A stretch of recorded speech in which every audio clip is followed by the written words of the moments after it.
Santa Claus. That's right. Violent Night. What a great Christmas movie. Gory, funny. It bypasses all the tropes.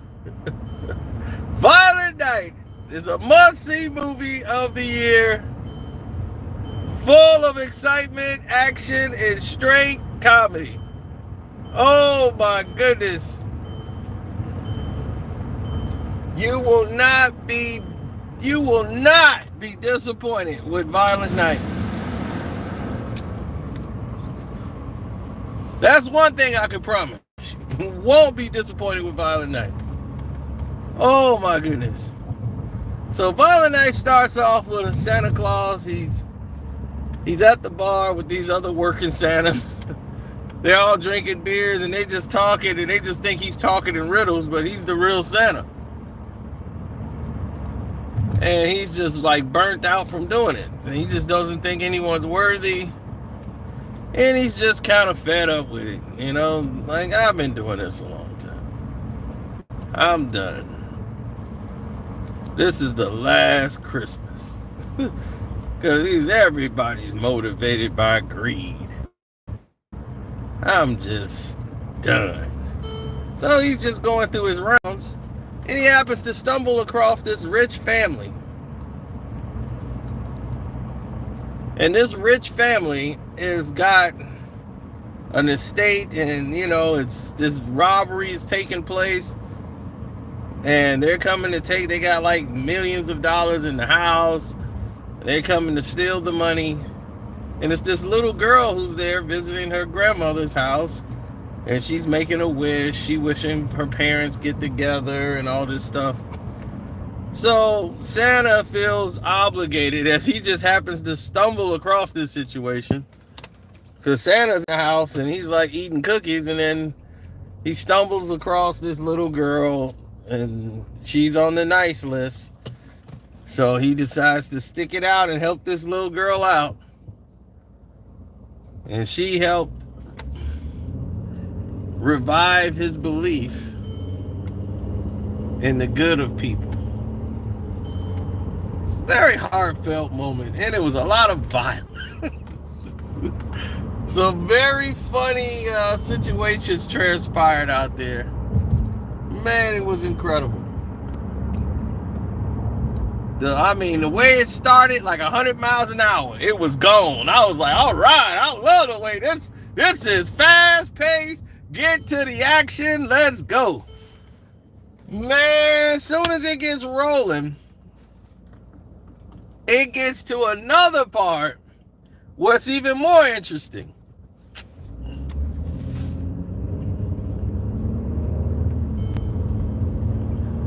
You know, it takes in the middle, the second act is kind of slow. You know, they have to slow it down. They were going way too fast.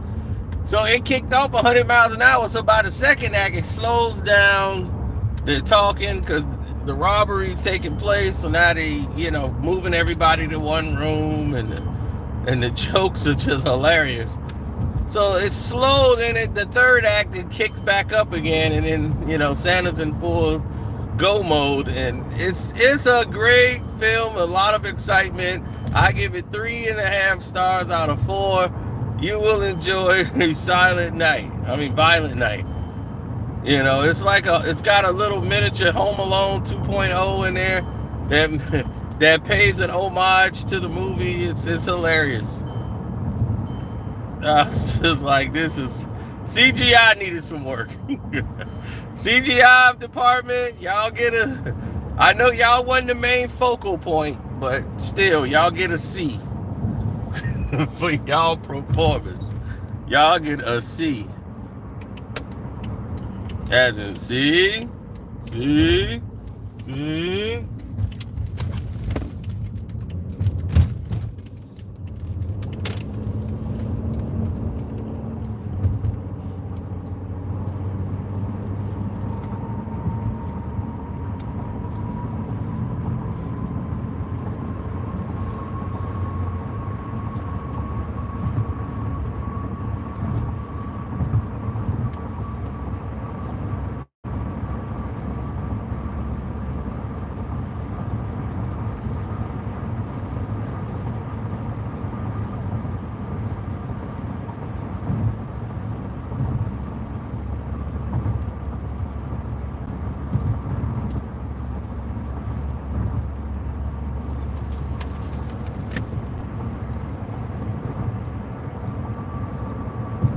What's up, young Hollywood?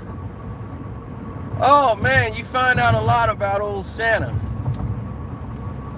and what he used to do before he was granted to become Santa Claus. What the fuck is you doing?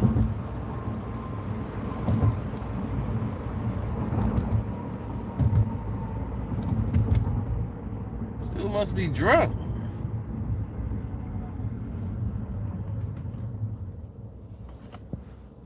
Yeah.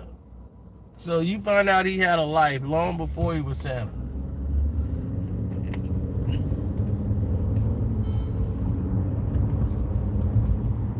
And boy, was his life interesting. Guess what he liked to do? Crush skulls with hammers. He used to have a hammer called Skull Crusher. And he was bashing people in war. Before he was granted the life of Santa Claus, which was almost like a curse for him, to bring holiday spirit and joy. Worth a movie ticket, man. It's gonna be worth the movie ticket in the first 15 minutes of the movie. You're gonna be glad you bought a ticket. You're gonna be like, oh man, I'm glad I got a ticket for this. This is Die Hard meets Home Alone, baby. You gonna wanna see it. You gonna wanna see a whole lot more of this. I just found out my buddy owns this bar over here. He's like, man, you should come by my bar. I went to the other bar that he owns. I didn't know he owned this place too.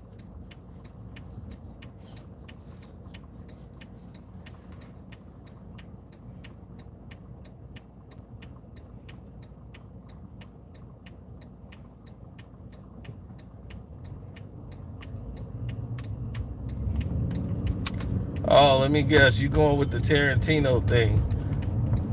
Captain America's bigger than Chris Evans. To a degree. But if that was the case, there would be no Captain America without Chris Evans.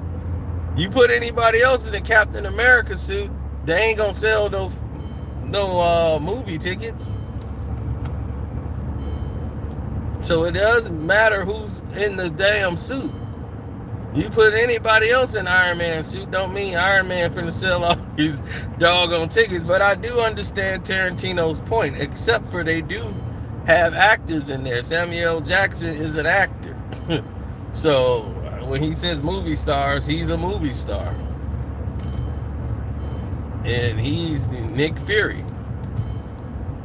And he became a star in Tarantino's movie. Tarantino's trying to bring attention to his movie. Him and Martin Scorsese, these are film guys, and the Marvel films are eating up their little small films. So their movies are going mostly to streaming because Marvel has basically adapted all of and absorbed all of the money that normally goes to box office movies. People just go to the big event. Like, let's go to the $2 billion movie.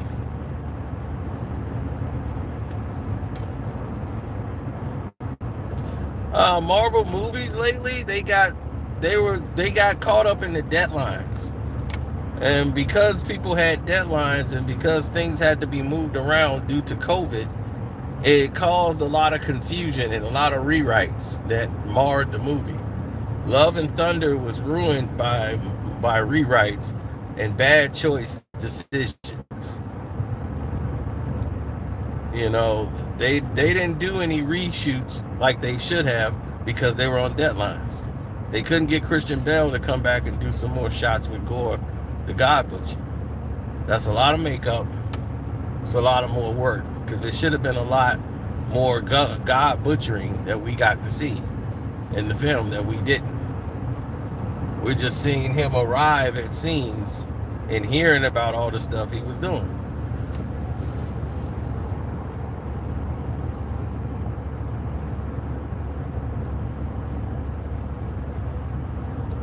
And I guess for some reason, the only one that could summon the Bifrost is Thor.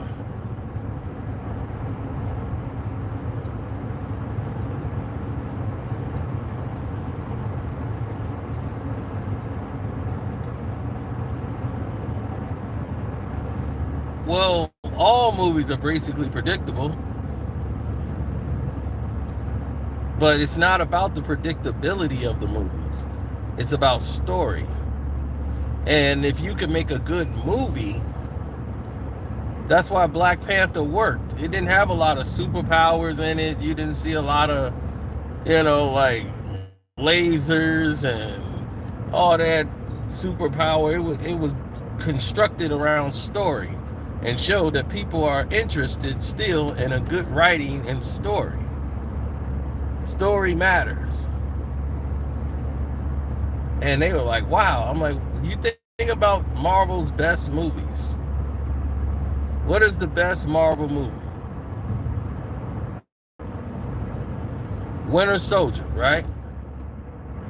The very first Iron Man. Winter Soldier. These movies are story based. Guardians of the Galaxy, the very first one. Emotional, heart, connection.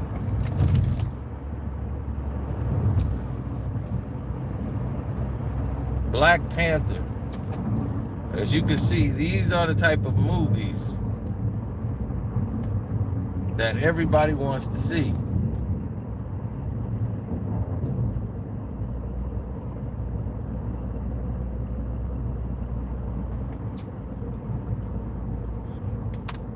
Now, because of deadlines, they had to rush Ms. Marvel. And we got this, I don't know, this cartoon character of Ms. Marvel, which was funny, but it wasn't made for us. This was made for 16-year-old teenage girls, mostly with Indian complexity, that watch Marvel movies. So of course it's going to be a smaller percentage of people that's watching it. Most guys ain't going to watch a show like this. Indian girls are going to love it. That's why they made this series. They didn't expect anybody in the United States to really gravitate to Ms. Marvel. You'll see her in the movie, The Marvels. That's for women. So that's just basically it, when it came to that. Now, Moon Knight, I actually like Moon Knight. Didn't have a lot of, it was all story based, didn't have a lot of superpowers in it.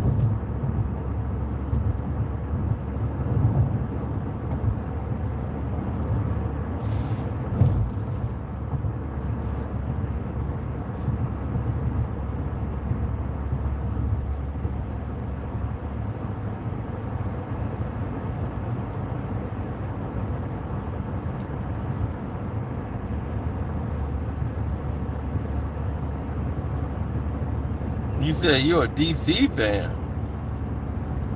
What? Oh, of course. Well, DC always had the better comics. Marvel was making the better movies. That's how it was. Now, that is starting to reverse because Marvel and their staff, a lot of those people are now working with DC. And a lot of places in the Marvel universe, with James Gunn going over to to run the mantle over at DC, right along with Dwayne "The Rock" Johnson, DC is finally going to start to make a turn to challenge and rival Marvel. Marvel is afraid because they're seeing their power slip away. That's why they want to sign Tom Holland to this huge deal with Spider-Man and being attached with Spider-Man.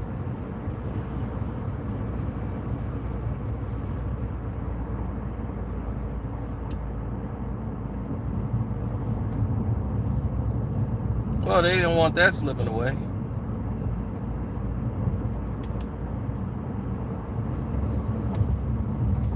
Well, if you follow the comic book format, then what's the sense of watching the movie? You know how it's going to end. So it's no creativity to it. It's like, okay, we'll do some things that are related to the comics. Plus, you got to remember, it's a whole different corporation. That's why you can't have the Infinity Stones be the same as the ones that's in the in the comic book. The Soul Stone and all of these different things, they had different names.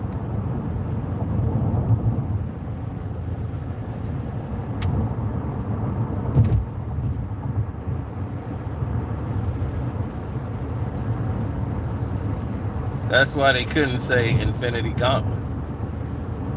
They had to say Infinity Wars.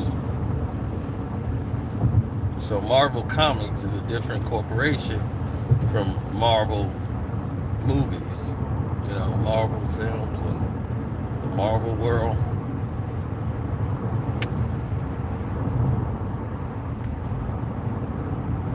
Like, they're going to explain what kind of gem Adam Warlock has in his head, because the gem is put in his head. You see that in the trailer.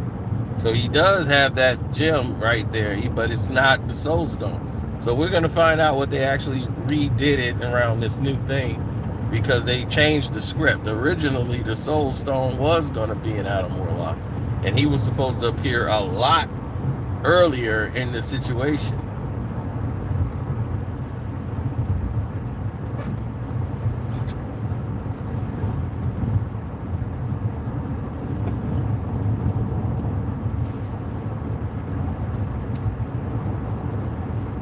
Yeah, the Soul Stone was supposed to first appear in the Guardians of the Galaxy Volume 2.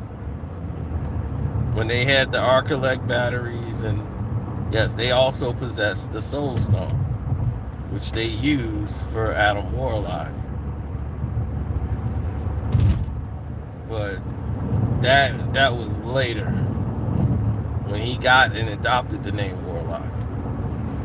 Now they have the same characters in Guardians of the Galaxy 3, so they kind of still following the same format. Because Adam Warlock was supposed to appear in the movie, and they decided not to, and just show the actual cocoon that he was supposed to be in. But he was supposed to actually appear in that film. But they couldn't get the actor they wanted to play that role. That wasn't working right, and they were running out of time, so they decided to just tease it and then do it later down the road. Same thing with Wakanda Forever. They just did that. They couldn't land on who was going to be Dr. Doom. They hadn't hired the actor to play that. But the scene that was advertising that Dr. Doom, Victor Von Doom, was the scientist that she made that experiment for. When they was like, well, who did you make this thing for? The lab teacher and everything else is Victor Von Doom. So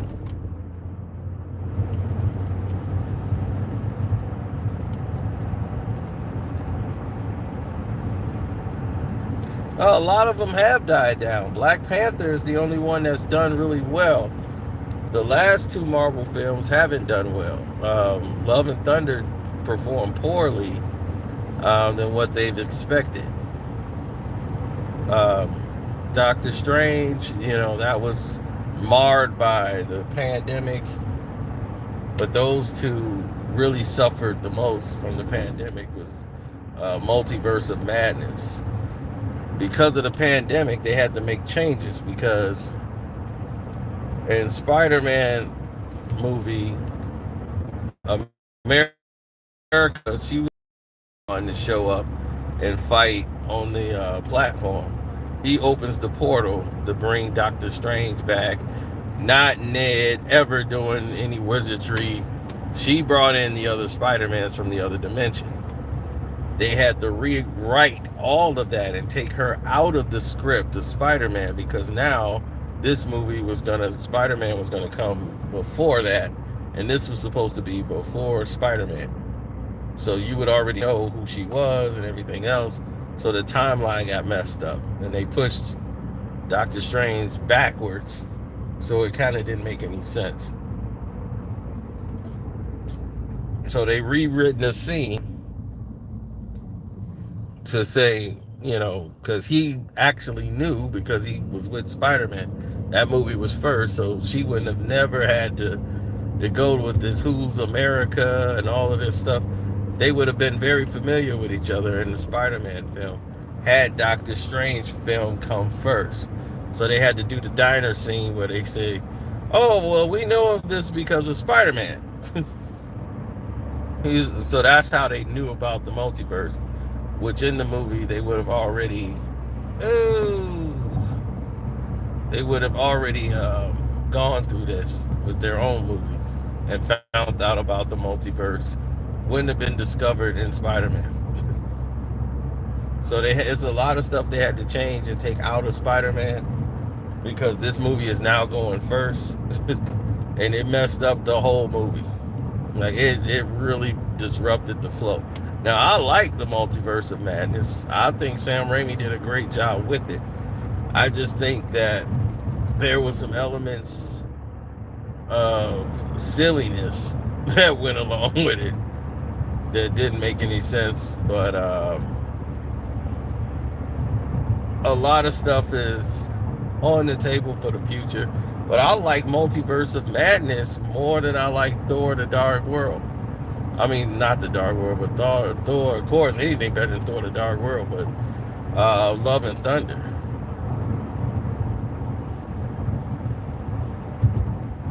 Love and Thunder was like, it was alright. You know, that's how I felt.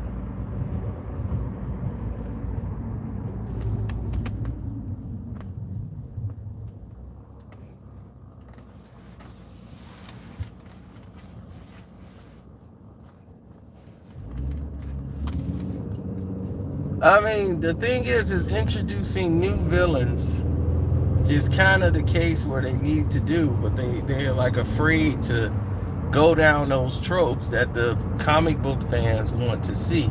That keeps the show fresh. You know, bringing in Nightmare, Mephisto, you know, bringing in those characters, new villains, new goals, that keeps the shows fresh. But they're thinking as a business. So they're thinking what's best for Johnny is good for Janie and all this stuff. And they're thinking about the streaming service.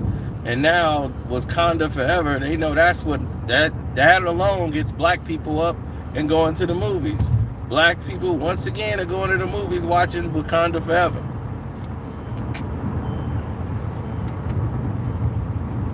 So that shows you, black folks will go to the movies if you make something they want to see.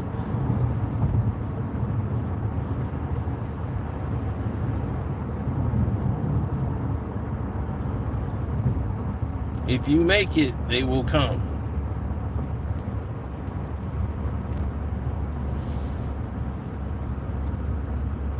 Wakanda Forever is about 10 million off of what they anticipated they would be.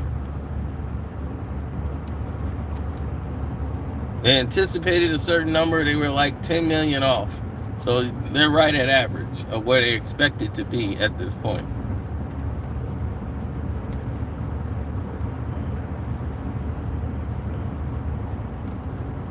Internationally, it's not doing as big as it did the first film. Why? Because the other film was kind of connected to the Avengers. You know, they had the Infinity War coming up, and people wanted to see that Infinity War trailer and what's connected to Infinity War. And this is it. And this scene is in it. There's supposed to be a scene for Infinity War. So that had a lot of people interested, invested. So they came implying that they wanted to find out what was going on.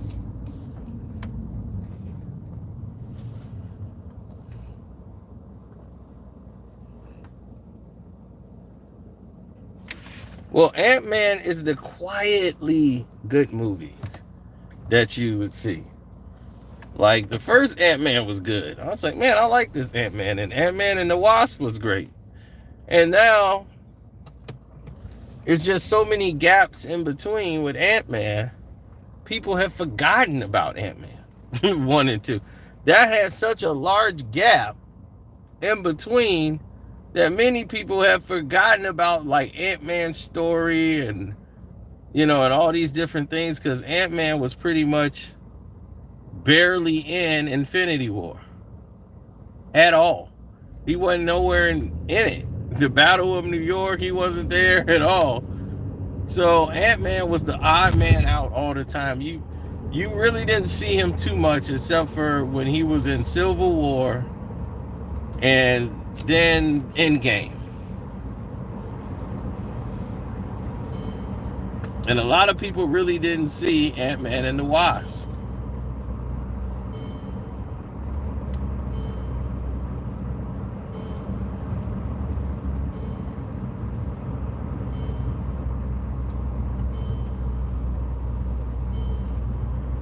I don't know, man. It's a lot of different things transpiring right now.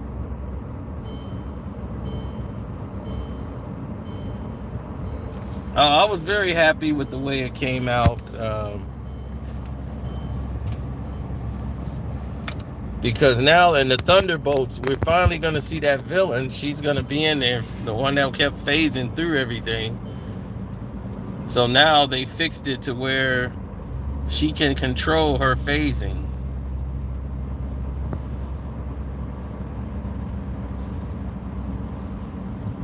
So all the misfits of all the Marvel movies are going to be in one movie called The Thunderbolts.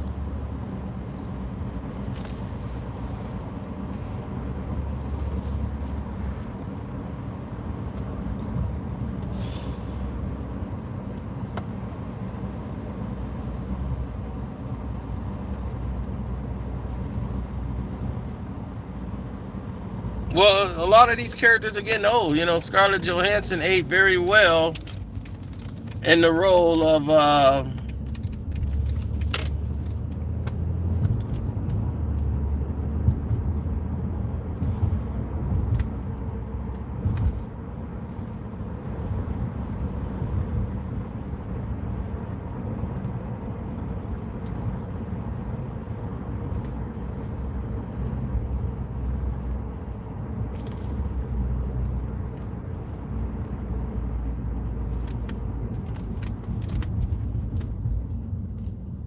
well, when people make their mind up and decide that they want to do something, are they going to do it? Are they not going to do it? Yet to be determined. That depends on the person itself.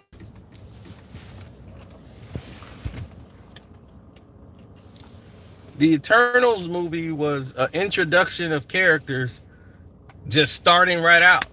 They try to do that like they did Guardians of the Galaxy, but you're dealing with a pandemic. And of course, people didn't know what was going on, what this is about, and they really didn't get into it because it started talking about celestial stuff. Wasn't a lot of comedy.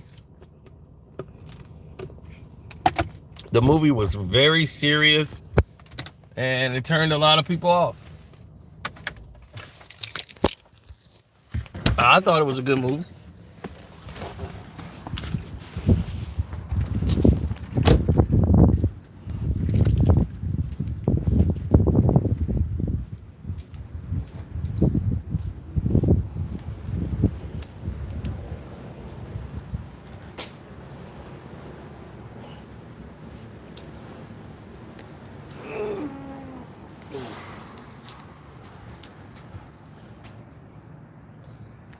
Now I'm off to the titty bar. Wish me luck.